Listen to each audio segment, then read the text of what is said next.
I would say Imran. Yes. Yes, same Imran.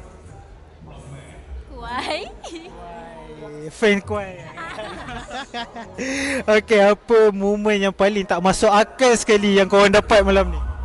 Okay, momen yang paling unexpected bila crowd dia tu sangat padat tau. Memang syok ah, memang reunion Selatan ni memang best. Unexpected. Maybe time diorang bawa lagu Wonderland kot. Korang rasa berbaloi tak untuk Selatan, untuk Jerat Bintang malam ni? Oh, berbaloi sangat! Sangat baloi sebab apa? Sebab dia listening experience untuk Jerat Bintang punya album tau. So memang best, serius. Baloi guys, baloi. HMO TV Sembang Belakang Pentas. Terus tak jumpa dulu aku bawa kau. Ini bau matahari